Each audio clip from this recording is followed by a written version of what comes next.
Hold on. Shakur Stevenson, undefeated, 25-0, four-division world champion, top three pound for pound, just signed with Zuffa, Dana White's Zuffa, the same Zuffa that everybody, including me, was calling the G League of boxing 6 months ago. And this man is out here talking about line them up one by one at a company that don't even have his weight class. I got 5 questions about this deal. And at the end, I'm going to give you my verdict on record. So y'all can hold me to it. Let's get into it. What's good, everybody? I'm Jay, and this is our 2 cents, where we talk everything boxing, and everybody's entitled to their own opinion, including me. So today you get mine. It's official. ESPN confirmed it today, along with multiple other sources. A multi-fight deal. Question 1. What happens to the belt? Shakur is the WBO and ring champion at 140 right now. Just beat Teofimo's breaks off at the Garden in January to get it. Problem. Zuffa does not have a 140-pound division, and their relationship with the sanctioning bodies is, let me say this in a polite way. The media is using the word strained. The reporting already saying he'll possibly have to vacate. And we seen this movie. Go watch my Opataya reaction. Man signed with Zuffa, got stripped, and was still in interviews talking about unification. What are you unifying, Ja? Now here's my 2 cents on it. A four-division champion voluntarily becoming a zero belt champion is backwards. I don't care how you dress it up. Belts is how legacy gets counted in this sport. And Shakur, of all people, Mr. Legacy, Mr. Skills, Mr. Don't nobody want to fight me. He know that. So question 1 already got me side-eyeing this deal. Question 2. Can he actually get the fights? His own quote, line them up one by one. I'll beat all the top guys. Okay. Line up who, Shakur? Look at the roster you just joined. Conor Ben, Hitchison, Berlanga, Opataya, a whole cruiserweight. Where's Tank in that lineup? Where's Keyshawn? The line you're talking about is on the other side of the fence you just hopped. And I call this trend in the Opataya video.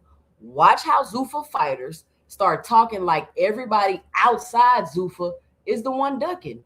I said it then, and it's already happening. And I'll say it again today. Unless there's one scenario that flips this whole thing, then I don't see how he's going to fight those other people. They've already declared war on the sanctioning bodies. They're not licensed with the sanctioning body to host any of their title fights. So that's question 5. How are you going to get these fights? But hold that thought real quick. Punch that like and subscribe button. Drop your 2 cents below as we go. Shakur fans and doubters, I want all of it. Support the channel at Cash App $ 2 cents boxing, or hit the heart with the $ and leave a special thanks below. Question 3, the money. How much they paying them? I'm going to keep it 100 like I always do. The number is not public. Nobody has Shakur figure. Anybody on these YouTube streets telling you the exact number is making it up. But here's the neighborhood, and it's a nice neighborhood.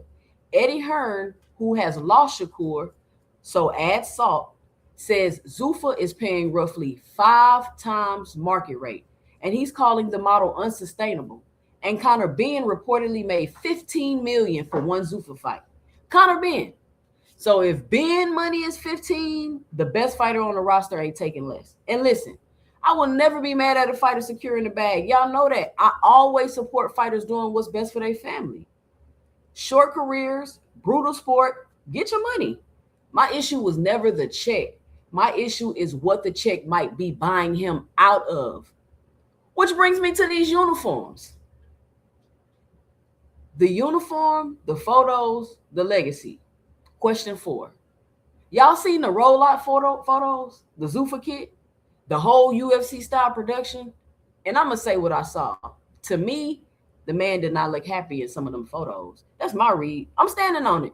Drop it below if your eyes told you something different. Now, because I base my opinions on facts around here, His own mouth says otherwise. Shakur said they seem a lot cooler than what you hear about and called himself the best fighter on their roster. Cool. But what else is a man supposed to say the week he signs? You ever seen a new signee say, "Yeah, I hate it here"? Exactly. So I hear his words and I still believe the photos. And the legacy stakes are bigger than a photo shoot. Roy Jones Jr. against this, De La Hoya against it, Bob Arum, Muhammad Ali's own grandson fighting the bill that will let these companies be the promoter and the sanctioning body at the same time. The fox gardening the hen house. And the most skilled fighter of this generation, quote unquote, just moved into the hen house. My 2 cents, fighters going to Zuffa for a check, I get it. But Shakur wasn't supposed to be a check fighter. He was supposed to be the face, right? Ain't that what y'all told me? He was the face of boxing? Faces don't wear uniforms. Question 5.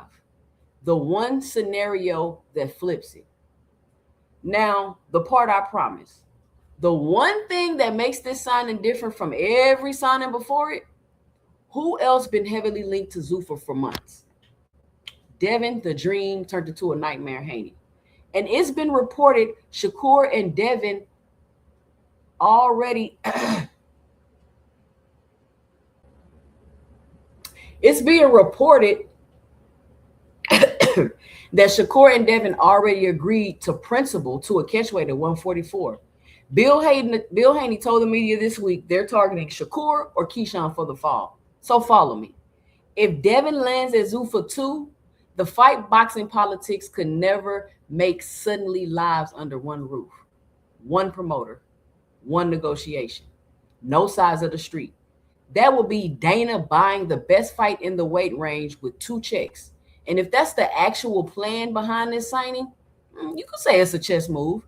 And I come on here and say Dana outplayed the whole sport, but not really. Because if you think about it, it's been times where Shakur and Devin were with the same outfit, like they both were with Matchroom, and they never made the fight. So I'm not sure why people think they're going to both make the fight because they're signed to Zuffa. Maybe because the checks are bigger. I don't know. But that would be a better look for Shakur if he was to fight Devin signing to Zuffa than fighting somebody like, say, Arayo. But here's my verdict. Because I told y'all I plant a flag. Y'all can clip this. If you're making me pick today with what we know today, this is a bag move dressed up as a legacy move. I think Shakur got paid a beautiful number to be the face of the league. They can't deliver the fights his legacy needs. And the line him up is going to age like milk unless Devin walks through that Zuffa door behind him. That's my 2 cents on record. If the Haney fights get made at Zuffa, I will come back on this channel, play this clip, and eat my crow. Because that's what we do around here. But until I see Devin in a uniform too, it's a bag move, not a boxing move. And even if he does fight Devin, I still might kind of feel like it's a bag move. But it'll just be a bag move for both of them. So 2 centers, drop it below. Am I wrong? Did Shakur just secure the bag and quietly set up the Haney fight? Or did the best technician in boxing just sign himself out of every fight that matters? And give me your number guesses on the contract. I want to see them. I read every single comment. Like the video if you found value in it. Subscribe if you're new. Follow me on X at 2 cents 20. We growing over there. And IG at 2 cents boxing. Support the channel at Cash App $ 2 cents boxing, or hit the heart with the $ below and just leave a special thanks. I'm Jay, and stay tuned for my 2 cents in the next video. And check out my Haney Zuffa breakdown popping up right now, because everything in that video just became relevant again.